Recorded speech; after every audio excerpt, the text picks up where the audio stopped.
Yo, what's going on, everybody? It is starting to get cold here in Chicago, so it's time to talk about winter running.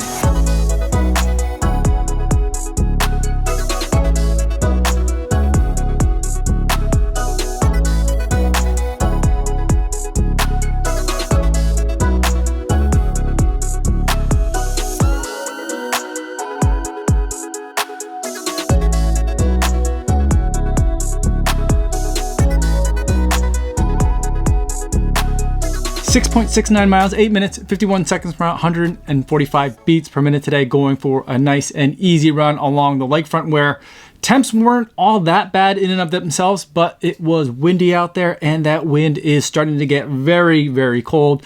We are now in the middle of November and winter running is just around the corner. So I thought today would be a great day to talk about some of the things, the layering, the techniques that I use to make sure that I can keep running all year round. And today I'm going to focus mainly on apparel. There's other shoes and stuff that we can certainly talk about as well, but today's going to be talking about the layering and the clothes. Now, before I get into my winter running essentials, I do want to go over some disclosures. I'm going to be mentioning a bunch of stuff today, and I'm trying to find as much footage from last winter. It's cold, but it's not like middle of winter cold yet in Chicago. So I'm going to find as much footage as I can from some of the types of things that I'm talking about here and show them to you. But of all the stuff that I'm going to very specifically mention and show you on camera now, all that stuff at least is going to be stuff that I purchased myself that no one sent to me. Some of the footage that I show you may be of products that were sent to me for purpose of review, but in either event, no one's paying me to make this video or to include any of their apparel in this video, and no one's gonna get a chance to preview any of my footage or my thoughts before you guys get a chance to see this video on YouTube. So with that disclosure out of the way, let's talk about some of my strategies for winter running. Now, what I'm gonna do today is I'm gonna focus on kind of a couple of different areas, but I'm not gonna go through an exhaustive list of like different things that I like. I will put a bunch of links in the description, but the problem is some of this stuff sold out or isn't for sale anymore. So like some of the stuff that I have or have been loving might not be available, but it'll give you an idea of kind of like what's out there and what are the kinds of things that you should be looking for. And hit the subscribe button if you're not already subscribed, because as I start exploring different brands, I'll do videos on like each brand's kind of like winter collection. I'll like grab a couple of items from each brand and kind of like go through them all, and then you could see them individually one by one. But I feel like this is good kind of foundational knowledge, background knowledge, so you can understand like, all right, that's a jacket, that's a set of tights, maybe it's a set of thin tights, you know, all those kinds of things and where it might fit in terms of different needs you might have. All right, make sense? So the first thing I'll talk about is on the bottom. So like going from kind of like the feet up. And the first thing we'll talk about is long socks. So like once it starts getting colder, I usually go with like no socks from the summer to like over the calf socks, or like compression sleeves or like calf sleeves. And that's just to give myself a little bit of extra warmth if I'm still wearing maybe half tights or longer shorts. So I can kind of pair those things together and not exactly wear long pants, but have something that's a little bit more covered. These are some of my favorite over the calf socks. They're made by a company called Darn Tough. Socks are made in the United States and they have a really fantastic warranty. They're gonna last you a really long time. And those particular socks, they're very thin, but they are made to be very warm because of the yarns and materials that they're using. And they're actually designed for people that are skiing. So people that are in like ski boots for like hours at a time. I feel like if someone's gonna be able to ski in something, I should be able to use it for running. And it turned out my hunch was right, and I do love wearing those.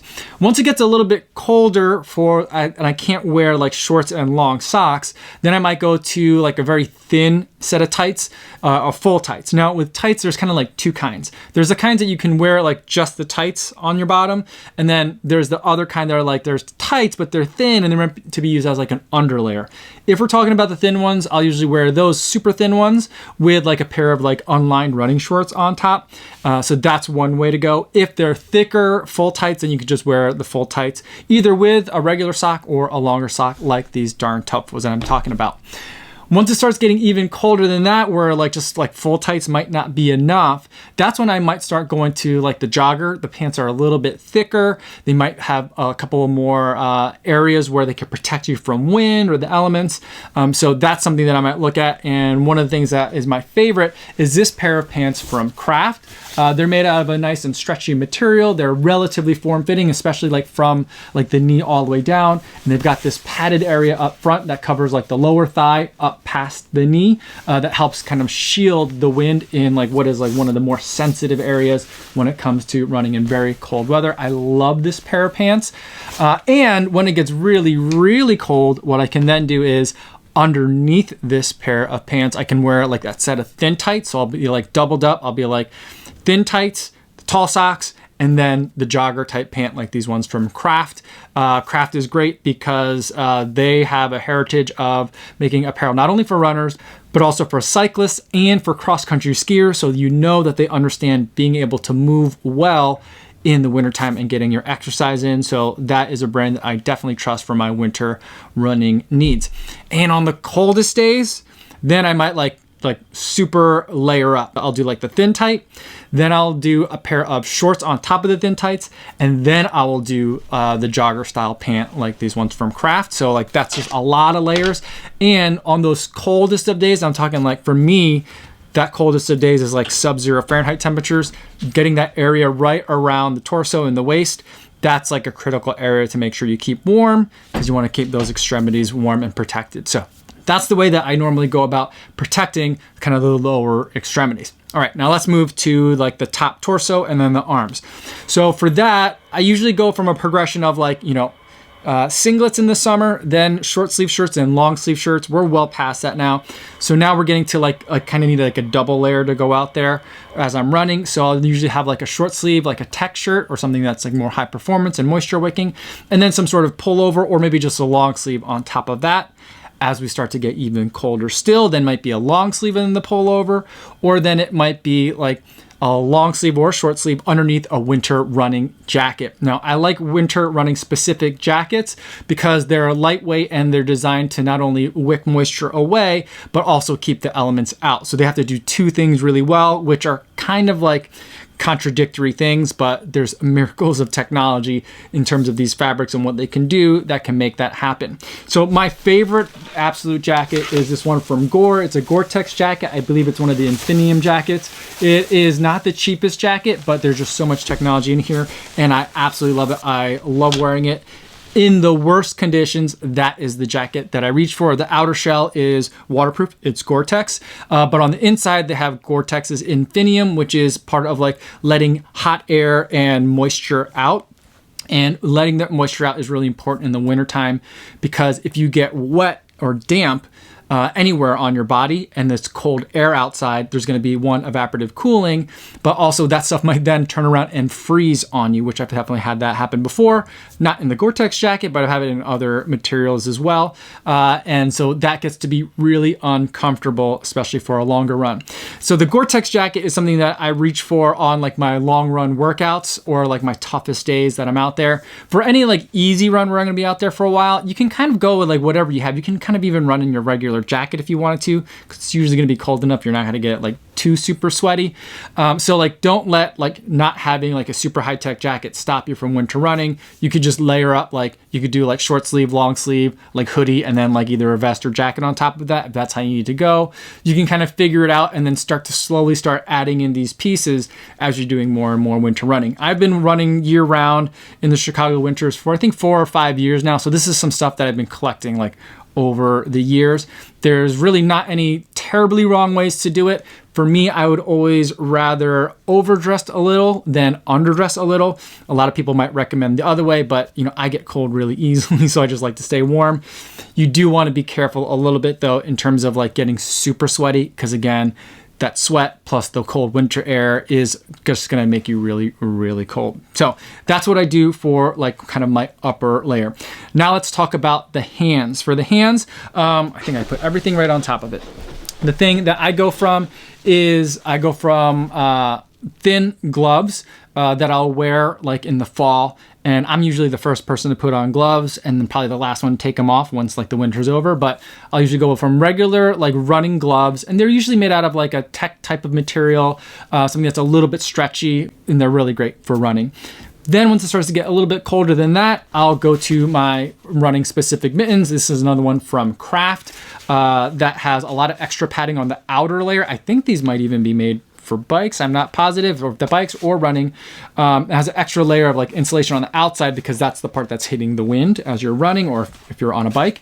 I love these. The other thing that I love about them is that there's still enough room in here that I can slip in a hand warmer. So I go from thin glove to running mitten with a hand warmer. And then once it gets really cold, then I'll put my thin running gloves, a hand warmer, and then the running mittens. So like, 3 layers of warmth protection. For me, it's definitely the fingers that are the most affected by the cold.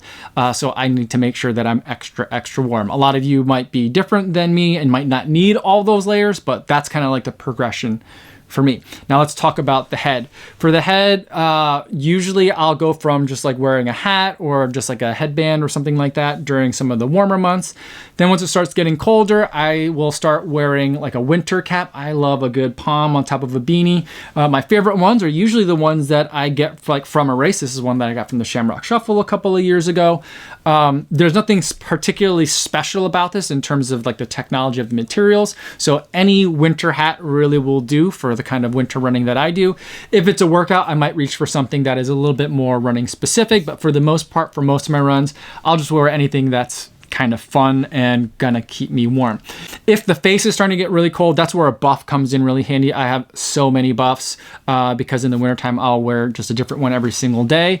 A lot of times I'll start out with them on, and when you breathe, there's that material around the face and it kind of stays in this area and just kind of keeps your face a little bit extra warm, which is definitely very welcome on those very bitterly cold winter runs.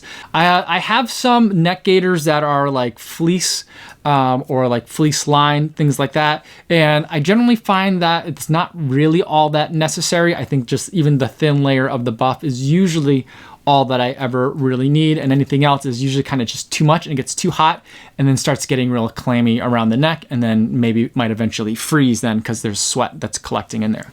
So that is kind of like my general layout, my plan of attack for my winter running. I'll again post links in descriptions to some of my favorites if I can still find links for that are available for products that are still for sale. Some of the stuff might not be for sale anymore, but you might be able to find similar types of things from those websites. So hopefully you get an idea. If you have any questions about any of these pieces or any like the strategies, feel free to put them in the comments down below, or better yet, feel free to stop by the live stream that I do Monday through Friday right here on YouTube. And I'd love to be able to talk to you guys and answer your questions in the chat. That's all I have for today, everybody. Thanks so much for making it all the way to the end of the video. Hopefully you guys are staying safe out there on your runs, and I'll see you in the next one. Yo, what's going on?